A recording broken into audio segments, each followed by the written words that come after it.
अस्सलाम वालेकुम स्टूडेंट्स। तो हमने लास्ट वीडियो में इंट्रोडक्शन देख लिया था और इनका डिफरेंस देखा था कि क्यों यूज करते हैं हम वेब डेवलपमेंट के लिए। हम HTML CSS and JavaScript use करते हैं। पर्पस क्या है, HTML क्यों यूज करते हैं, स्ट्रक्चर रेडी करने के लिए, CSS उसमें स्टाइलिंग ऐड करने के लिए और जावास्क्रिप्ट उसमें फंक्शनैलिटी ऐड करने के लिए, लॉजिक बिल्डिंग करने के लिए, लॉजिक्स ऐड करने के लिए। उसके बाद हमने लेसन प्लान भी देख लिया था कि हमें क्या-क्या पढ़ना है, HTML में कौन-कौन सी चीज़ें हमने पढ़नी है, CSS में कौन-कौन से टॉपिक्स, क्या-क्या चीज़ें पढ़नी है। तो अभी हम फाइनली HTML से स्टार्ट करते हैं। सबसे पहले तो जब हम कुछ स्टार्ट करते हैं, जैसे हम एक घर भी बनाते हैं, तो पहले हम उसकी बेस बनाने से पहले भी उसके लिए हम टूल्स जो है वो लेते हैं कि क्या चीज़ यूज़ करनी है इसको बनाने के लिए। तो इसी तरह हमें प्रोग्रामिंग स्टार्ट करने से पहले, कुछ सीखने से पहले उस चीज़ के लिए टूल्स हमें चाहिए। तो हमें एक सॉफ्टवेयर चाहिए जिसका नाम है VS कोड। बहुत से स्टूडेंट्स जानते होंगे, जो नहीं जानते मैं बताती हूँ। आप लोगों को गूगल में जाना है, क्रोम में, और सबसे पहले यहाँ जाकर वो लिखेंगे डाउनलोड। ये विजुअल स्टूडियो कोड आपके पास डाउनलोड यहाँ से होगा। ऑन विंडोज है तो आप यहाँ से करेंगे। ये डाउनलोड बटन है, इस पे आप क्लिक करेंगे, डाउनलोड हो जाएगा। फिर आप इसको इंस्टॉल करेंगे और देन ओपन कर लेंगे। मेरे पास ऑलरेडी इंस्टॉल्ड है तो मैं यहाँ से ओपन कर सकती हूँ। इससे ये सॉफ्टवेयर ऐसा है जिसके अंदर हम प्रोग्रामिंग करते हैं, अपना कोड लिखते हैं। ठीक है, यहाँ इसमें हमें जो है बहुत सी एक्सटेंशंस मिलती हैं, बहुत सारी ऐसे टूल्स मिलते हैं जिससे हमारा जो काम है कोड करने का, लिखने का, वो ईजी हो जाता है। तो इस वजह से हम ये सॉफ्टवेयर यूज करते हैं प्रोग्रामिंग के लिए। तो आप सबसे पहले इसको डाउनलोड कर लीजिएगा, इंस्टॉल कर लीजिएगा, उसके बाद इसको ओपन नहीं करिएगा। ठीक है, फिर आपने क्या करना है, सॉफ्टवेयर आपके पास बन गया। अब आपने जब उसमें प्रोग्राम लिखना है तो उसका आउटपुट कहाँ देखना है, तो आपके पास एक क्रोम भी होना चाहिए, गूगल क्रोम जैसे मेरे पास है। तो आप एक क्रोम ब्राउजर आपके पास होगा तो वो आप ब्राउजर भी ओपन कर लें साथ में, उसमें आपने अपना आउटपुट देखना है। ठीक है, और उसके अलावा फिर आपने क्या करना है कि सबसे पहले तो अपना फ़ोल्डर स्ट्रक्चर रेडी करना है। फ़ोल्डर बनाना है जिसके अंदर आपने प्रोग्राम लिखना स्टार्ट करना है। सबसे पहले आप अपने फाइल एक्सप्लोरर में जा रही हूँ मैं। यहाँ पर डेस्कटॉप में मैं एक फ़ोल्डर बना लूँगी, आप जहाँ पर भी एक फ़ोल्डर बना लें, HTML, इस नाम से मैंने फ़ोल्डर बना लिया। इसके अंदर जाकर अब ये VS कोड ओपन करेंगे आप यहाँ से।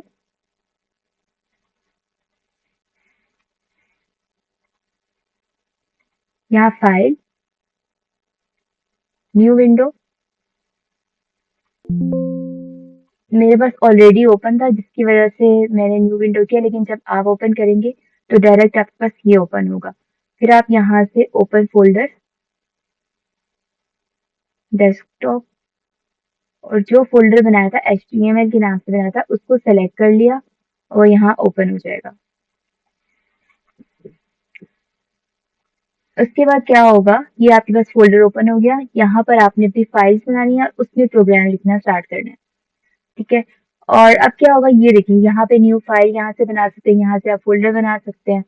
तो आपने इस पे क्लिक करके एक न्यू फाइल बना ली। सबसे मेन जो हमारी रूट फाइल होती है वो होती है index.html। ठीक है, सबसे मेन हमारी फाइल ये होती है जिसको हम रूट फाइल भी कहते हैं। इसके अंदर हमें जो है, जिसको रूट फाइल होम पेज कह सकते हैं, इसके अंदर जो हम लिखेंगे वो हमें ब्राउजर पर शो होगा। तो जैसे मैं लिखती हूँ फॉर एग्जाम्पल,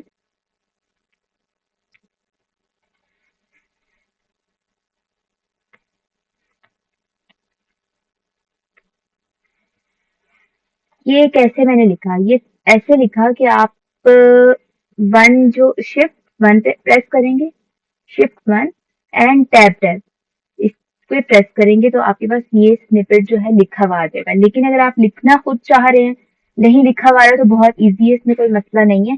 ये जो है ये है बेसिक मेन चीज है जिसकी वजह से हम जो है वो प्रोग्राम लिख सकते हैं। हमें हमारे ब्राउजर को पता चलता है कि काम क्या करना है।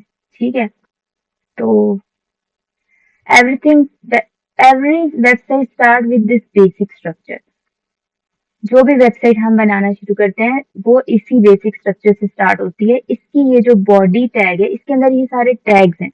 ठीक है, अभी मैं one by one line by line सब एक्सप्लेन करूंगी, लेकिन फिलहाल ये बता रही हूँ कि जो बॉडी का टैग है इसके अंदर हम जो भी लिखेंगे वो हमारा ब्राउजर पर शो होगा।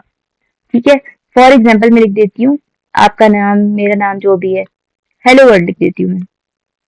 ठीक है, इसके अंदर मैंने एक H1 टैग बना दिया, जिसके अंदर मैंने लिखा हेलो। ये मुझे सजेशन दे रहा है क्योंकि मेरे पास एक एक्सटेंशन इंस्टॉल है, या आपने यूं लिखना है हेलो वर्ल्ड, ये लिखेंगे।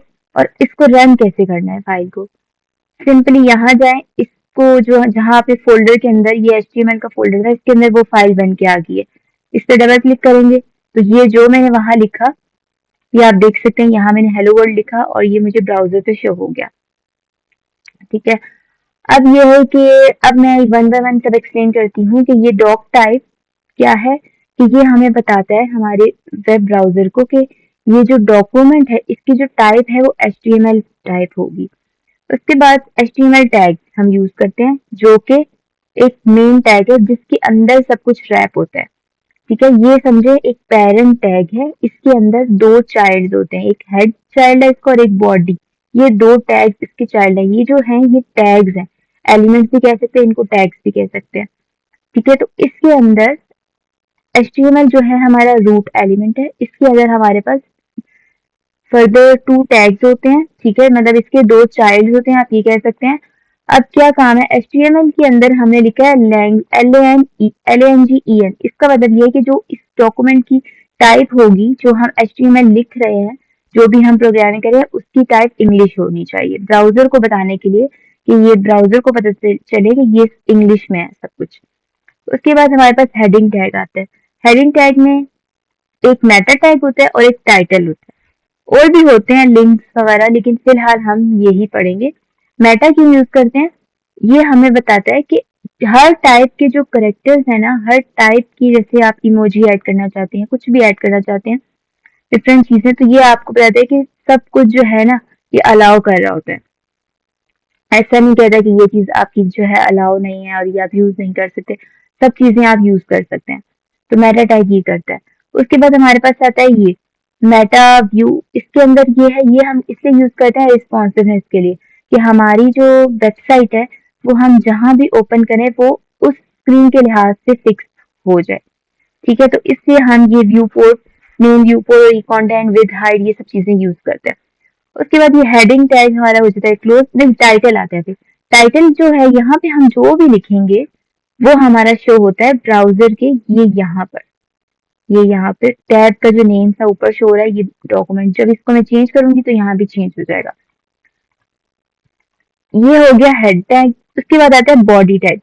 बॉडी में क्या होता है कि हम लोग यहाँ पर डिफरेंट टैग्स यूज करते हैं। मेन जो हमारा वेबसाइट में जो जो हमने रखना है, जो जो चीजें ऐड करनी है, वो सब हमारा बॉडी के अंदर ही जाएगा।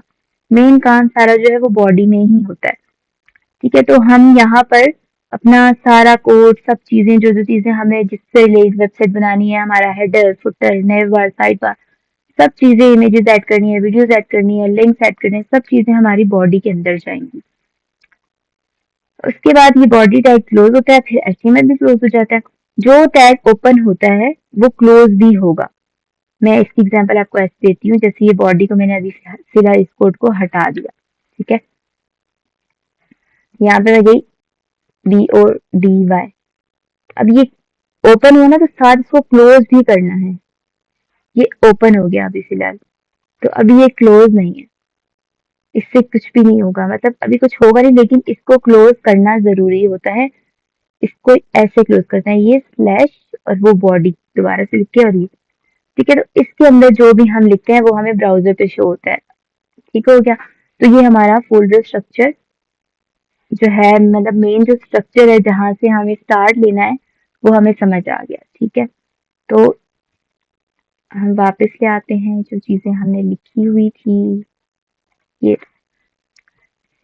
सही है। अब हम जाते हैं अपने पावर पॉइंट में, हमें टूल्स समझ आ गए, हमने VS कोड जो है डाउनलोड इंस्टॉल कर लिया, फोल्डर्स भी बना लिए, फाइल बना ली, काम स्टार्ट कर दिया। अब नेक्स्ट है हमारा पेज का स्केलेटन, भी हमने अभी समझा। अभी हमें हेडिंग्स और P टैग को देखना है, पैराग्राफ टैग्स। अब हम डिफरेंट टैग्स के बारे में पढ़ेंगे। ठीक है, तो डिफरेंट टैग्स के बारे में अभी हम पढ़ते हैं। हमारे टैग्स का टॉपिक ये रहा। डिफरेंट टैग्स, सबसे पहले हमारे पास हेडिंग टैग्स होते हैं। हेडिंग्स जो है वो 6 टैग्स होते हैं, एक H1 H2 H3 H4 H5 H6, H6 तक हमारे पास हेडिंग्स होती हैं। ठीक है, तो पहले हम हेडिंग्स को देख लेते हैं।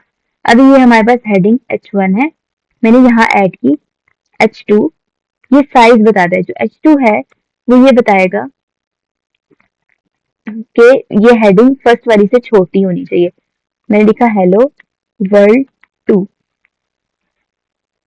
ये मैंने यहाँ 1 लिख दिया। सही, अब मैं जा रही हूँ ब्राउजर पर, ये मुझे यहाँ शो नहीं हो रहा। जब तक मैं रिफ्रेश नहीं करूंगी मुझे शो नहीं होगा, चेंजिंग शो नहीं होगी।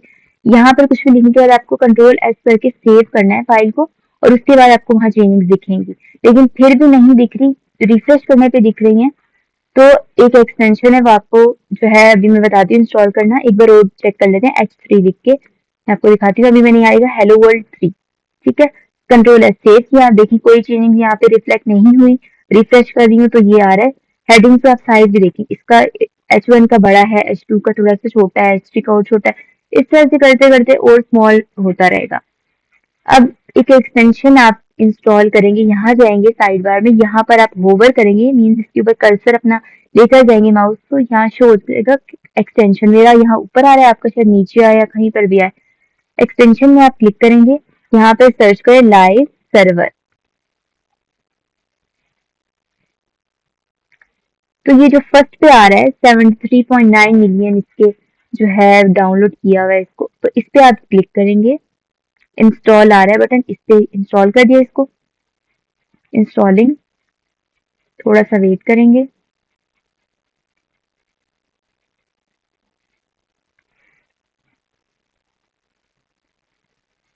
हो गया।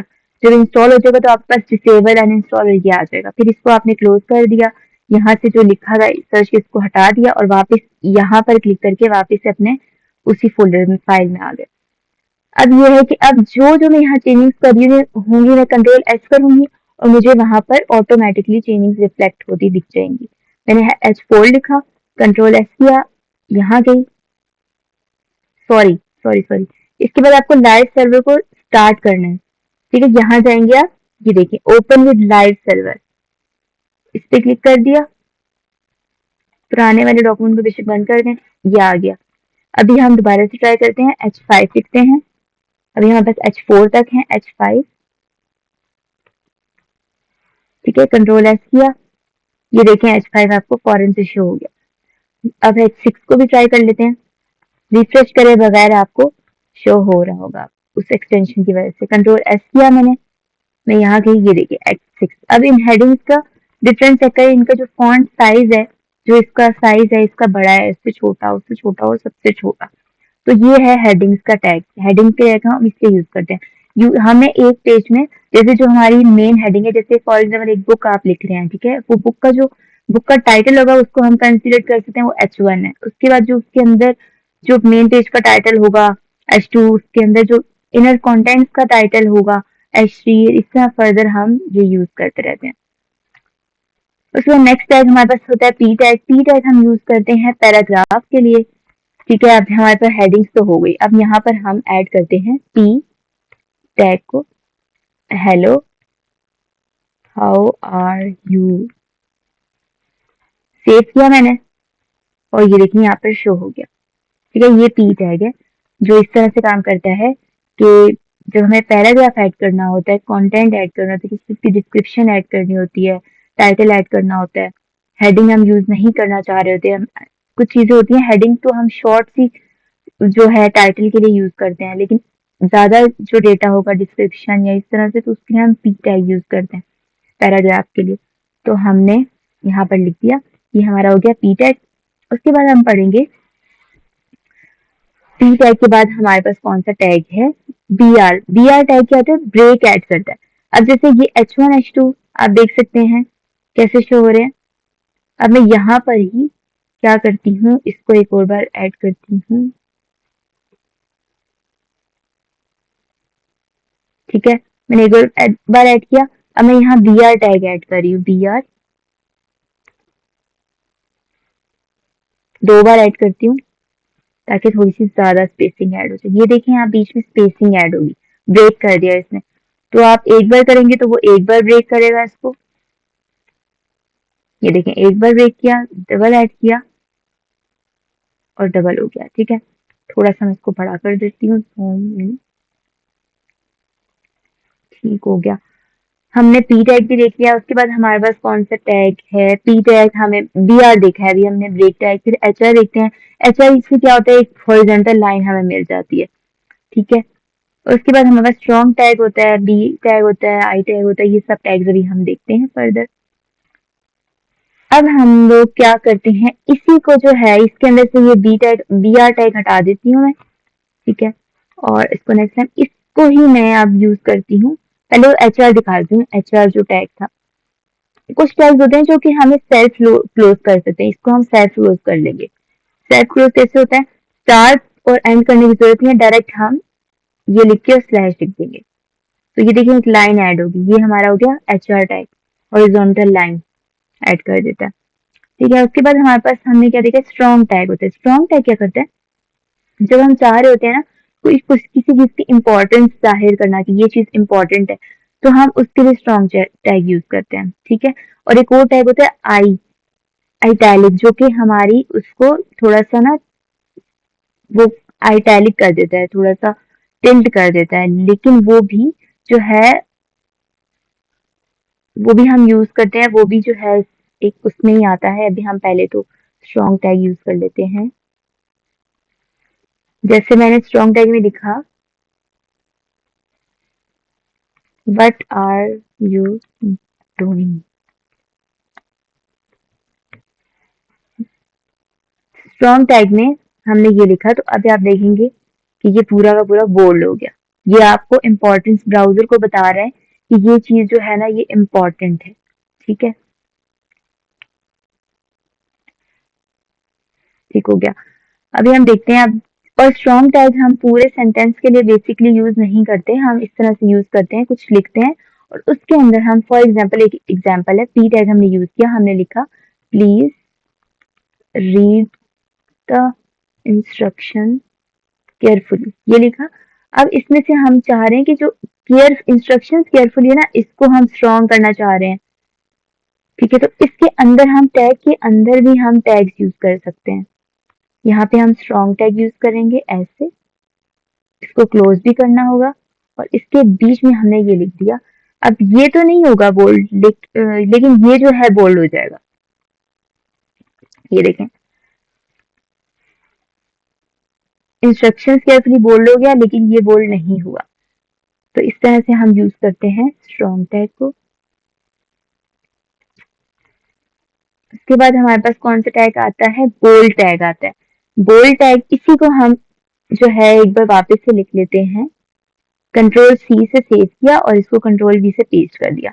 एक और भी है कि इसको आप पूरी लाइन को नीचे कॉपी करने के लिए शिफ्ट ऑल्ट और डाउन की प्रेस करेंगे, तो ये आपका एज इट इज ऊपर वाली लाइन नीचे कॉपी पेस्ट हो जाती है। ठीक है, अब ये जो स्ट्रॉन्ग है इसको मैं बी टैग कर देती हूँ, बी, इसको भी B, B stand for bold.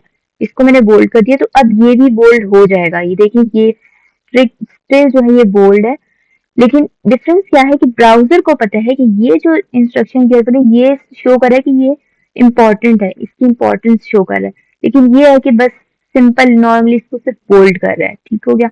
उसके बाद हमारे पास टैग होता है, आइटैलिक टैग होता है। इसको ही हम वापस, मैंने कॉपी पेस्ट किया नीचे, और इंस्ट्रक्शन केयरफुली को मैंने ये कर दिया, और अब मैं जा रही हूँ, ये देखें थोड़ा सा टिल्ट हो गया। ठीक हो गया। उसके बाद हमारे पास कौन सा टैग होता है, ईएम टैग होता है। ईएम टैग क्या करता है, एम्फसाइज करने के लिए हम यूज करते हैं, डिस्क्राइब करने के लिए। ठीक है, मतलब कंटेंट के मीनिंग्स क्या हैं वो हम डिस्क्राइब करने के लिए ईएम टैग यूज करते हैं। स्ट्रेस ऐड करने के लिए किसी चीज में, इसकी एग्जांपल इस तरह है कि जैसे मैं बोलूं आई सेड, पी टैग हमने यूज किया।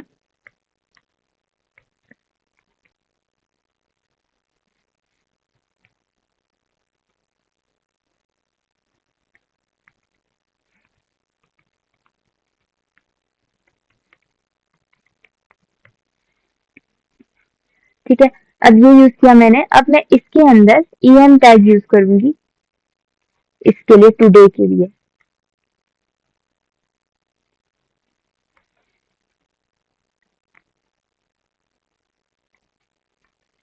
तो अब ये क्या करेगा, ये इसको थोड़ा सा इसने क्या कर दिया, वो कर दिया, और ये ब्राउजर को बता रहा है कि ये एक स्ट्रेस ऐड कर रहा है, इसको इसके मीनिंग्स बता रहा है, इसको डिस्क्राइब कर रहा है कि आज ही ये काम फिनिश होना चाहिए। em टैग को हम इस पूरे के साथ भी यूज कर सकते हैं इस तरह से, कि जैसे हम चाह रहे हैं पूरा सेंटेंस ही जो है ना शो हो जाए कि बहुत ज्यादा इम्पोर्टेंट है ये।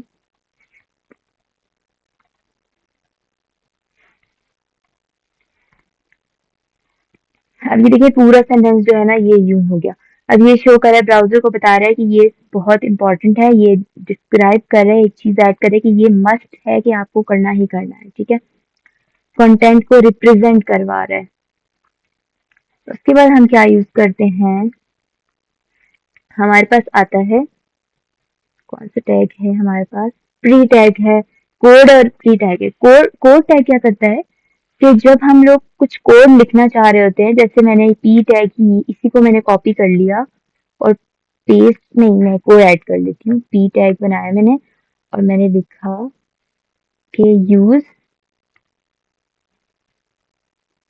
टेक्स्ट सेंटर फॉर दिस, ठीक है। अब ये जो टेक्स्ट सेंटर ना ये कोड है, तो इसको मुझे कोड के अंदर रैप करना है।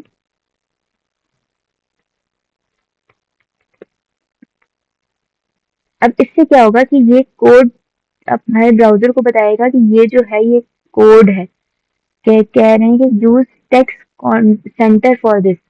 तो ये मोस्टली हम डॉक्यूमेंटेशन के लिए यूज करते हैं, वहां पर ये कोड टैग ही यूज हो रहा होता है ताकि बता रहा हो कि जो है ये जो है कोड है, ठीक हो गया। इसके बाद हमारे पास कौन सा टैग है, प्री टैग है इसके बाद हमारा। प्री टैग क्या करता है, जैसे कि हमने प्री टैग यूज किया हाय और इसमें मैंने बहुत सारी स्पेसिंग दे दी, हाउ आर यू, ठीक है। तो मैंने ये यूज किया। अब ये देखें, हाय हाय हाउ आर यू आ गया यहाँ पर, ठीक है। ये क्या कर रहा है कि ये इसके बीच में जो स्पेसिंग हमने दी है ना इसको प्री फॉर्मेट टेक्स्ट कर रहा है, मतलब कि उसको ऐसा नहीं है कि टेक्स्ट ये स्पेसिंग को रिमूव करे, जैसा मैंने जो ऐड किया है वो उसी तरह से उसको रहने दे रहा है, चेंज नहीं कर रहा। अगर मैं इसको ही डायरेक्ट वापस से नीचे पेस्ट करके इसको मैं पी टैग कर दूं, फॉर एग्जाम्पल इसको मैंने पी कर दिया, ठीक है। अब ये देखें जब मैंने पी टैग किया how are you, but our space मैंने वापस दी, यू डूइंग, ठीक है। मैंने ये जब किया तो अब ये क्या हुआ, but how hi how are you what are you doing में कोई स्पेस नहीं आई, लेकिन इसके अंदर स्पेस आई। जो मैंने यहाँ पर भी स्पेस दी थी, यहाँ पर भी दी थी, कोई स्पेस शो नहीं हो रही। क्यों? क्योंकि पी टैग यूज किया है जिसकी वजह से वो सारी स्पेसिंग को रिमूव कर रहा है, उसको जो है फॉर्मेट कर रहा है। लेकिन हम प्री यूज करते हैं कि इसको प्री फॉर्मेट टेक्स्ट, मतलब जो मैंने स्पेसिंग ऐड की है इसको वैसे ही रहने दो। इसकी एग्जांपल भी इसी तरह है कि हम डॉक्यूमेंटेशन में यूज करते हैं कि कुछ चीजें कि वैसे एज इट इज ही शो हो, तो हम उस वक्त इसको यूज करते हैं। जैसे अगर मैं इसमें जितनी भी स्पेस दूंगी तो ये उसी तरह से उसी फॉर्मेट में यहाँ शो होगा ब्राउजर में। अब ये है कि ऊपर ये ज्यादा चीज होगी, इसको हम कमिट कैसे करते हैं। जो जो आपने कमिट करा है इसको यूज सेलेक्ट करेंगे हम। बॉडी को कमिट नहीं कर सकते क्योंकि फिर हमारे पास एरर आ जाएगा, बॉडी को कमिट नहीं कर सकते। उसके अलावा जो कोड अंदर का है इसको यूज किया और कंट्रोल और ये जो स्लैश है इस पे क्लिक किया, बैक स्लैश, और हमारे पास कमिट हो गया। इसको भी हम कमिट कर देते हैं, कमिट आउट फिलहाल कर देते हैं। अब हमारे ब्राउजर में कुछ भी शो नहीं हो रहा, ठीक हो गया। अब नेक्स्ट हम क्या पढ़ेंगे, इंटर किया। कमिट का मतलब ये होता है कि ये कोड जो है ये इसको डिसेबल कर दो, ये ब्राउजर पे शो नहीं करो। वापस से इसको अनकमेंट करने के लिए वापस से आप इसको सेलेक्ट करके कंट्रोल और बैक स्लैश पे क्लिक करेंगे तो ये अनकमेंट हो जाएगा, ठीक हो गया। उसके बाद हम आते हैं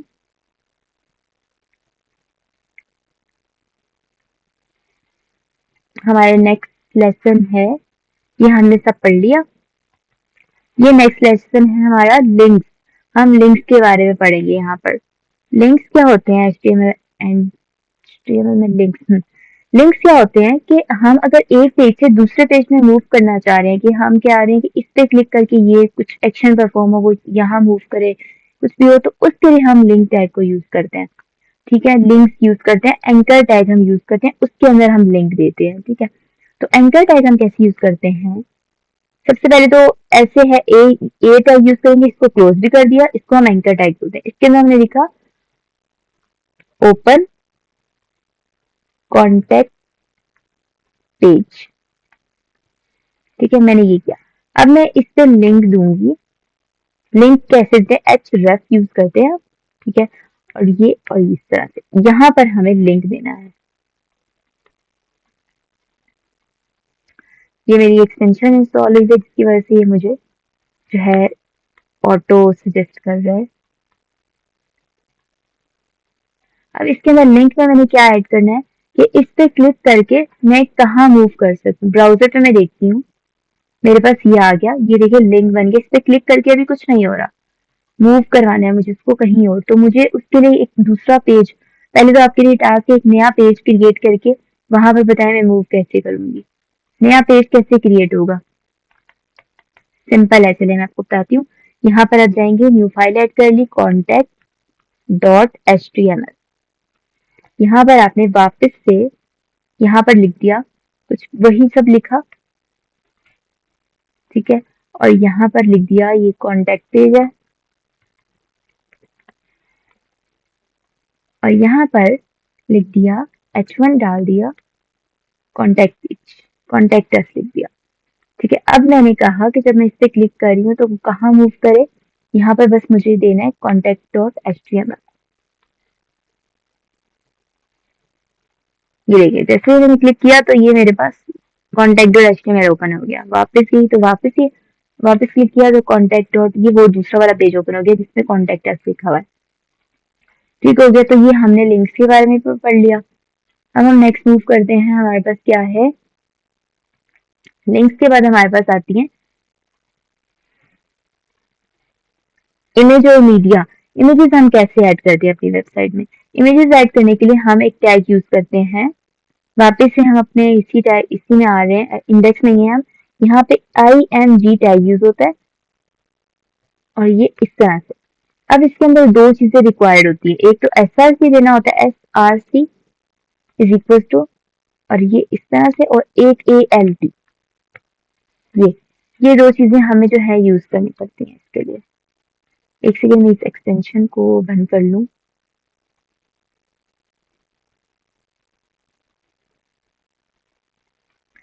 ठीक हो गया, तो हम अभी मैंने वो एक्सटेंशन जो है क्लोज कर दी है, जिससे ऑटो सजेस्ट नहीं करेगा मुझे। अच्छा, एस इमेज टैग हम इस तरह से यूज करते हैं, इमेज SRC ऑल्ट। ठीक है, SRC हम अपनी सोर्स देते हैं कि हमें इमेज लानी कहाँ से है, तो उसके लिए हम क्या करते हैं, यहाँ पर अपनी इमेज ऐड कर लेते हैं। यहाँ एक फोल्डर क्रिएट कर लेते हैं इमेजेस के नाम से, IMAGES लिखें, और इसके अंदर हम इमेज ऐड करेंगे। अब आप अपने गूगल ब्राउजर से कहीं से भी इमेज जो है वो डाउनलोड कर लें। मेरे पास आई थिंक डाउनलोड पड़ी हुई है इमेजेस के नाम से।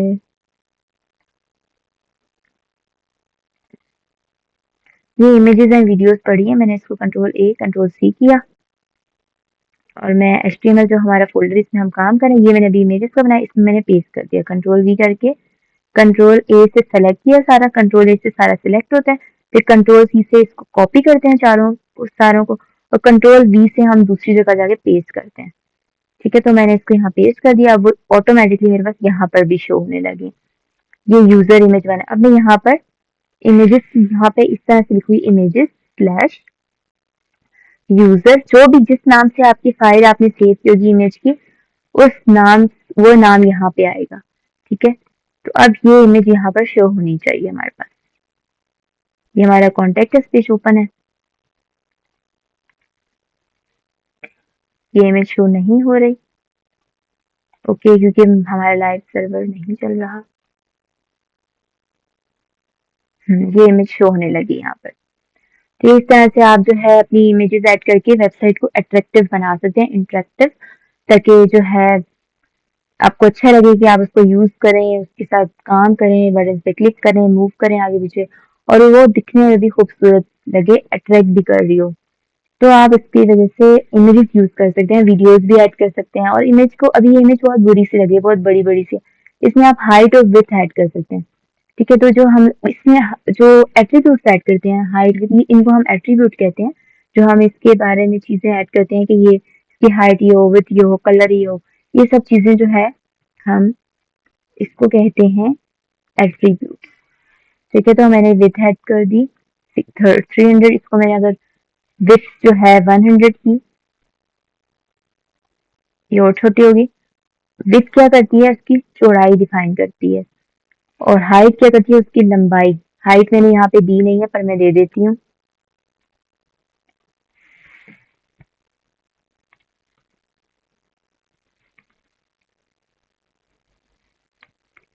मैंने इसमें 700 हाइट दे दी है अभी फिलहाल।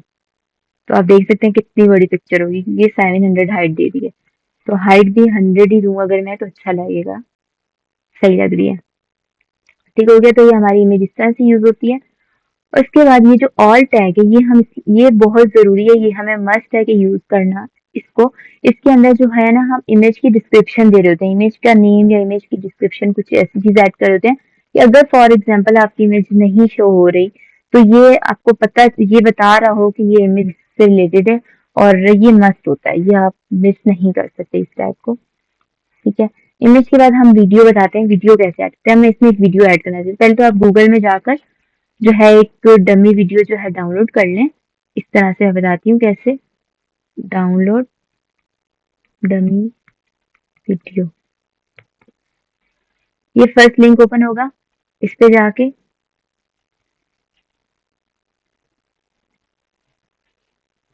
वीडियो की जो टाइप होती है वो MP4 होती है। ठीक है, तो यहाँ पर ये देखिए, ये सारी वीडियोस, ये ऑडियो है, तो ऑडियो के लिए आप इसको क्लिक करके डाउनलोड हो चुकी है, MP4 की वीडियो है, तो इसको सेलेक्ट करेंगे तो ये यहाँ से ये ऐड भी आएगा, तो वापस पीछे जाएं, ऐड आएगा तो वापस पीछे चल जाएगा, फिर वापस इस पे क्लिक करेंगे तो हमारे पास जो है ये डाउनलोड हो जाएगी। डाउनलोडिंग, और ये यहाँ पर जाएंगे, और यहाँ पर से ये यहाँ से डाउनलोड कर लिया। ठीक है, जब ये यूज जाएंगे यहाँ पर, और ये बता रही है कि ये यहाँ डाउनलोड होगी, इस पे क्लिक करेंगे, और यहाँ से कंट्रोल C किया, इस फाइल को सिलेक्ट करके कंट्रोल C, और जहां पर आप काम कर रहे हैं, आप कहाँ काम कर रहे थे, डेस्कटॉप में HTML फोल्डर के अंदर, इमेजेस के अंदर इसको पेस्ट कर दें फाइल को। अभी ऑलरेडी मैंने यहाँ पे रखी हुई है, ऑडियो भी वीडियो भी, मुझे जरूरत नहीं, पर आप इस तरह से करके यूँ पेस्ट कर सकते हैं, ये पेस्ट होगी मेरी न्यू वाली फाइल। ठीक है, तो अब ये है कि इस तरह से वीडियो जो है डाउनलोड कर लिया। वो वीडियो शो कैसे करवानी, यहाँ पे वीडियो का कोड क्या है, वीडियो के लिए आपको क्या करना है, वीडियो टैग ओपन किया, और इस टैग को इस तरह से क्लोज भी कर लिया।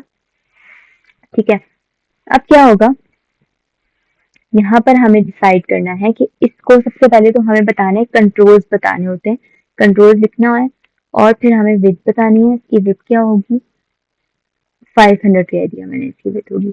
उसके अलावा मैंने क्या किया, यहाँ पर इसके अंदर एक और टैग यूज होता है, सोर्स का, सोर्स का टैग यूज होता है, ओपन होगा और ये क्लोज होगा। ठीक है, और इसके अंदर हम, सोर्स के अंदर हम क्या करेंगे, यहाँ पर जो हमने इमेज के अंदर SRC दिया था, उसी तरह यहाँ SRC, और जो हमारी वीडियो है, इमेजेस के अंदर ही हमारी वीडियोस पड़ी हैं, यहाँ पर हमारी, ये देखिए जिसका MP4 टाइप है ना, वो वीडियो है, तो वो मैंने उठा ली। ठीक है, और ये हमारी वीडियो यहाँ पर शो हो गई, ये जो वीडियो हमने डाउनलोड की थी, यहाँ से प्ले भी हो रही है। ठीक है, तो इसकी हाइट विड्थ सब कुछ हम सेट कर सकते हैं। अब ऑडियो के लिए क्या है, सेम कोड है, कॉपी किया, इसको पेस्ट किया। ठीक है, और यहाँ पर ऑडियो कर दिया,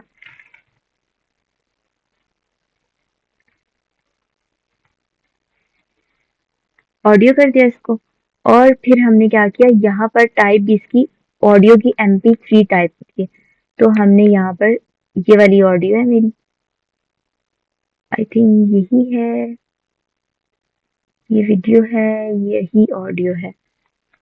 तो ये मैंने यहाँ से उठाई और ये मेरे पास यहाँ पर ऑडियो भी शो हो रही है। ये चल भी रही है, इसको वापस से डाउनलोड भी कर सकते हैं। तो इस तरह से हम ऑडियो वीडियो अपनी जो है वेबसाइट पे ऐड कर सकते हैं। और इसके अलावा नेक्स्ट हमारे पास कौन सा टैग है, लिस्ट के लिए हम लिस्ट टैग्स आ जाते हैं उसके बाद हमारे पास। ये हो गया। फिर हमारे पास लिस्ट टैग। लिस्ट दो तरह की होती है, एक ऑर्डर लिस्ट होती है, एक अनऑर्डर लिस्ट होती है, ठीक है। तो इसके लिए क्या करते हैं, हम लिस्ट के लिए हम इस पूरे कोड को कमिट कर देते हैं ताकि हमारा ब्राउजर साफ सुथरा हो जाए। हम ऊपर कोड लिखते हैं बॉडी के यहाँ स्टार्ट में, ये नीचे कर देते हैं। अच्छा, यहाँ पे हम लिस्ट कैसे बनाते हैं, सबसे पहले हम लिस्ट के लिए यहाँ पे यूएल टैग यूज करते हैं। इसका मतलब है कि अनऑर्डर लिस्ट, ठीक है। अनऑर्डर लिस्ट यूज इस तरह से बना के उसके अंदर हम लोग क्या करते हैं, एल आई यूज करते हैं। एल आई लिस्ट, लिस्ट का जो फर्स्ट आइटम है, मतलब हम एचटीएमएल जो है रीड कर रहे हैं, पढ़ रहे हैं अभी इस वक्त, उसके बाद हम लोग जो है इसको पेस्ट करते हैं नीचे। फिर हम सीएसएस भी पढ़ेंगे, उसके बाद हम लोग जावास्क्रिप्ट भी पढ़ेंगे,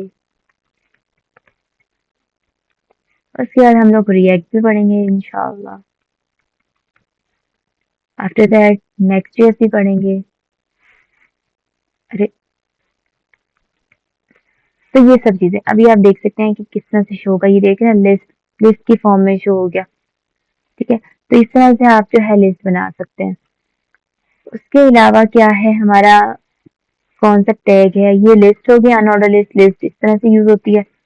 उसके बाद हमारे पास आता है टेबल। टेबल जो है वो एक बहुत मेन चीज है। हम टेबल्स क्यों यूज करते हैं, क्यों यूज करते हैं कि हम कुछ चाह रहे हैं कि कुछ चीजें रॉज एंड कॉलम्स में शो हो, तो उसके लिए हम जो है उस फॉर्मेट के लिए हम टेबल यूज करते हैं, ठीक है। तो अभी हम क्या करते हैं कि एक टेबल बना लेते हैं। यहाँ पर टेबल का क्या होता है, सबसे पहले हम टेबल के लिए टेबल का टैग यूज करते हैं इस तरह से।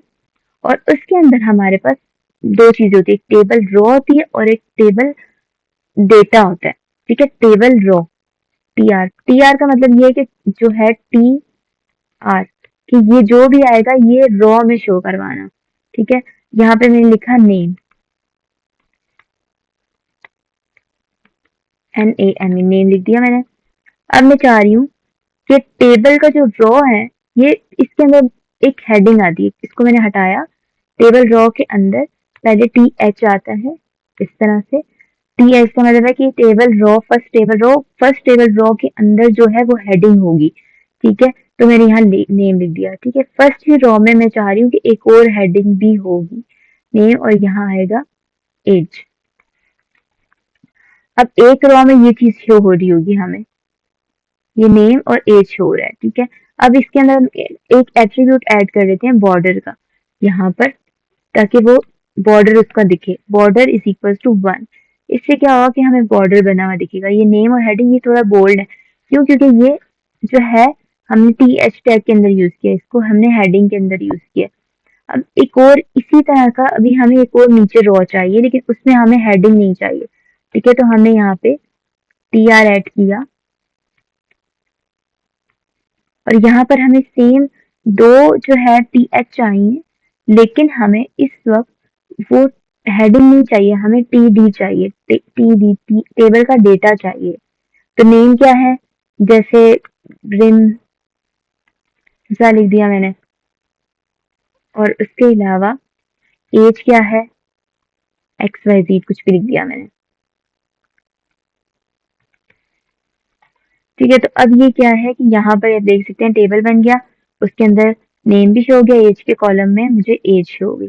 अब मैं चाह रही हूँ कि एक और भी कॉलम बने, इसको कॉपी किया मैंने यहाँ पर, ठीक है। पेस्ट किया, पेस्ट किया, पेस्ट किया। अब ये इस तरह से ये पूरा टेबल बनता हुआ शो हो गया। अब मैं चाह रही हूँ कि एक और मेरा यहाँ पे फोन नंबर का भी जो है कॉलम ऐड हो जाए। तो पहले इसके लिए क्या करना होगा, एक और TH ऐड करना होगा यहाँ पर इस तरह से, फोन। अब जब यहाँ ऐड किया तो इन सब के डेटा के अंदर भी मुझे फोन का कॉलम का डेटा चाहिए। देखिए ये एम्प्टी है, क्यों, क्योंकि यहाँ पर मैंने फोन के जो है यहाँ पर कुछ नहीं बताया हुआ कि फोन नंबर मेरा क्या है। यहाँ मैंने लिख दिया 03 समथिंग, इसी को मैंने यहाँ भी पेस्ट कर दिया, इसी को मैंने यहाँ भी पेस्ट कर दिया। लास्ट वाले में मैंने नहीं किया,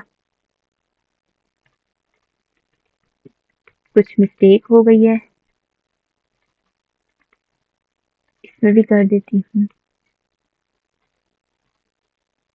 ये सब जगहों पे ये कुछ मिस्टेक हो गया कि यहाँ एज में शो हो रहा है फोन नंबर। अच्छा, यहाँ पर मैंने क्या किया, मिस्टेक कर दी कि यहाँ फिर से मैंने एज को गलती से रिमूव ही कर दिया, उसके ऊपर ही पेस्ट कर दिया। इसको मैं वापस से एज को ले आती हूँ। अब सब परफेक्ट हो गया, देखिए बिल्कुल परफेक्ट टेबल हमारा रेडी हो गया। सही है। उसके बाद हमारा नेक्स्ट टाइप क्या होता है, हम पढ़ेंगे इसके अलावा फॉर्म्स पढ़ेंगे। फॉर्म्स क्या होते हैं, फॉर्म हम यूज करते हैं यूजर के साथ जो है यूजर का डेटा गैदर करने के लिए। ठीक है, जैसे हम फॉर्म क्यों बनाते हैं, आपने देखा होगा जब आप लॉग इन कर रहे होते हो किसी वेबसाइट में, रजिस्टर कर रहे होते हो, तो आपको फॉर्म मिल रहा होता है, वो हमारा, हम यूजर है, हमारा डेटा ले रहे होते हैं। इंफॉर्मेशन लेने के लिए हम फॉर्म्स को यूज करते हैं। ठीक है, तो फॉर्म बनाने का क्या सिंटेक्स है, सबसे पहले हमें क्या करना है, ब्राउजर पे जाके इस पूरे को मैं कमेंट आउट कर, इसको यूं करके भी मैं पूरे को बंद कर सकती हूँ, कोलैप्स कर सकती हूँ। ठीक है, टैग जहां से स्टार्ट होता है वहां पर एंड हो जाएगा, ये मैंने कमेंट आउट कर दिया। ठीक है, मैं लिस्ट वाले कोड को भी कमेंट कर देती हूँ और बॉडी के अंदर ही रहते हुए मैं यहाँ पर एक फॉर्म बनाती हूँ। फॉर्म के लिए आपको सबसे पहले फॉर्म का टैग बनाना पड़ता है। ठीक है, और उसके अंदर हमें फॉर्म के अंदर लेबल ऐड करना होता है और एक इनपुट फील्ड होती है। ठीक है, लेबल क्या बताता है कि ये जो मतलब फील्ड है, इनपुट फील्ड, उसका जो है क्या है, वो क्या चीज है, मतलब नेम है, ईमेल है, क्या चीज है, उसको डिफाइन कर रहे थे। उसको उसके अंदर आपने क्या फिल आउट करना है। एक लेवल हो गया और एक होती है इनपुट फील्ड। इनपुट फील्ड जो है वो सेल्फ क्लोजिंग होती है। सही है। अब लेबल में मैंने लिखा कि ये जो फॉर्म है ना, इसका लेबल नेम है और जो इनपुट है उसके अंदर सिर्फ टेक्स्ट ही आना चाहिए। टाइप मैंने बता दी टेक्स्ट। सही है। इनपुट अभी आप देख सकते हैं कि मेरे पास नेम की का लेबल आ गया और मेरे पास ये एक फील्ड बन के आ गई, यहाँ पर मैं कुछ भी टाइप कर सकती हूँ। ठीक है, फॉर्म के अंदर एक तो ये होता है। दूसरी चीज फॉर्म के अंदर क्या होती है कि फॉर्म के अंदर बटन्स होते हैं। एक ही बटन होता है मोस्टली सबमिट करने के लिए, सबमिट।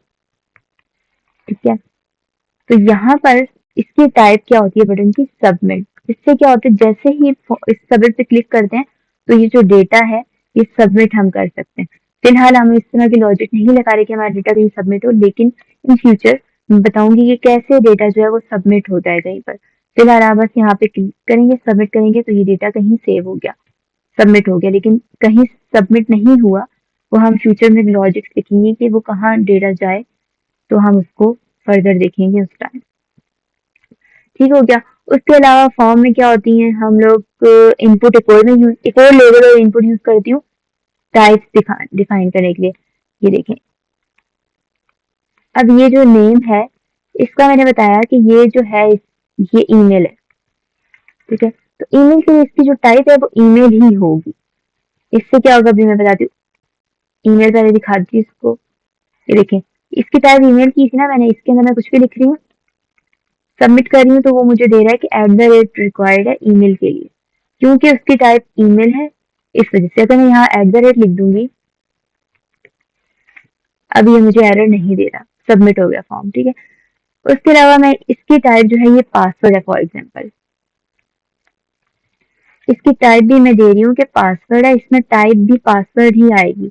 आपने देखा होगा, इसको मैंने पासवर्ड किया, अब इसमें मैं लिख रही हूँ ABC ही हूँ, लेकिन ये मेरे पासवर्ड फॉर्म में शो हो रहा है। ठीक है, जो भी लिख रही हूँ इसमें शो हो रहा है। इसको मैं जब मैं टेक्स्ट करूंगी, यही कॉपी करके मैं यहाँ पेस्ट करूंगी, तो ये वापस से मेरे पास टेक्स्ट हो जाएगा। ये देखें। ठीक है, तो इसको वापस से कर देती हूँ। फॉर्म हमारा यहाँ पे फिनिश होता है। फॉर्म में लेबल ऐड करना, इनपुट, ये सब चीजें होती हैं, ये मस्ट होती हैं। बटन मस्ट होता है, उनकी टाइप सबमिट करनी होती है हमें। ठीक है, उसके अलावा क्या है हमारे पास, अभी एक टास्क है आपके लिए, एक लॉगिन फॉर्म आपने बनाना है जिसमें आपके ईमेल और पासवर्ड की फील्ड ऐड करनी है और बटन क्लिक करने पर उसको सबमिट करवाना है। ये आपका टास्क है, इसको आपको करके दिखाना है।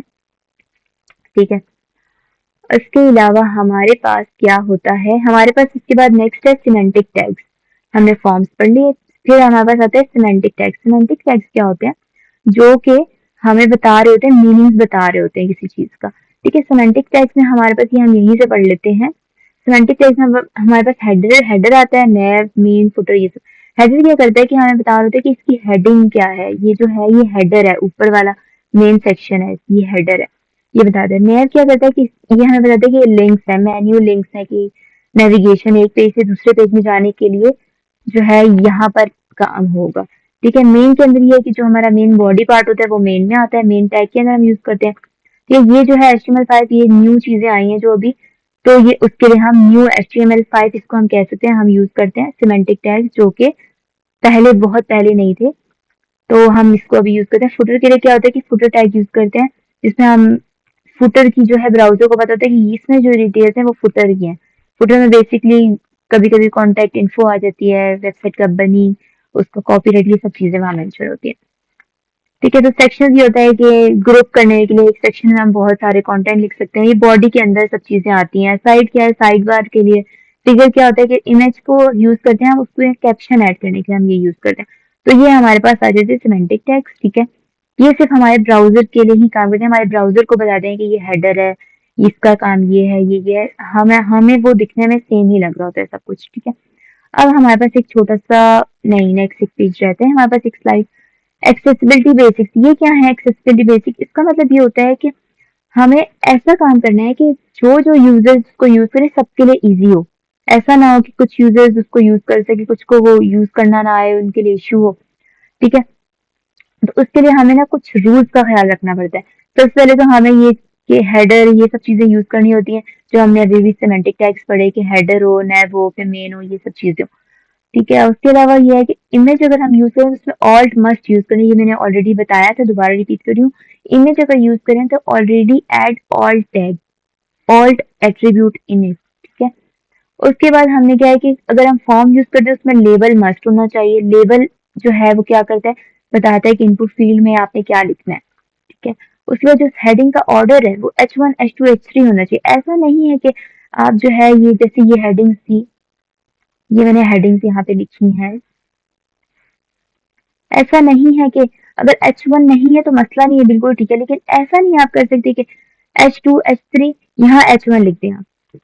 ये ब्राउजर के लिए मसला हो जाएगा, हमें इश्यू नहीं होगा, हमें तो शो होगा, लेकिन ब्राउजर जो है ना इसको बहुत अनकम्पैटिबल समझेगा और यूजर्स को भी ये सही नहीं होगा।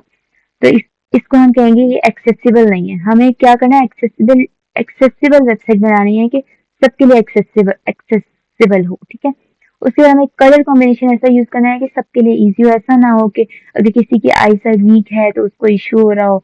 ऐसे कलर कॉम्बिनेशन यूज करने की जो सब यूजर्स के लिए फ्रेंडली हो। ठीक है, तो ये हमारे हो गए HTML। उसके बाद हम नेक्स्ट CSS में मूव करेंगे, लेकिन उससे पहले आपको एक टास्क है कि आपको एक प्रोफाइल पेज बनाना है। ठीक है, उसमें क्या है कि अपनी इमेज लगानी है, अपना नेम, अपनी जो आप कर रहे हैं, स्टूडेंट है तो स्टूडेंट, जो जो आपकी डेजिग्नेशन है, जो आप चीज कर रहे हैं वो आपने ऐड करना है, और एक छोटी सी अपने बारे में डिस्क्रिप्शन लिखनी है।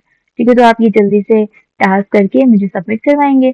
ठीक है, और मैं आपका टास्क देखूंगी और मैं आपको ये शेयर भी कर देती हूँ। टास्क मैंने कहीं पर ऐड किया हुआ था, आई थिंक किसी स्लाइड में नहीं है। तो थैंक यू स्टूडेंट्स, आज के इतना ही। नेक्स्ट इंशाल्लाह मैं CSS पे वीडियो बनाऊंगी, और कुछ इशू हो तो आप लोग मुझसे पूछ सकते हैं। अल्लाह हाफ़िज़, गुड बाय।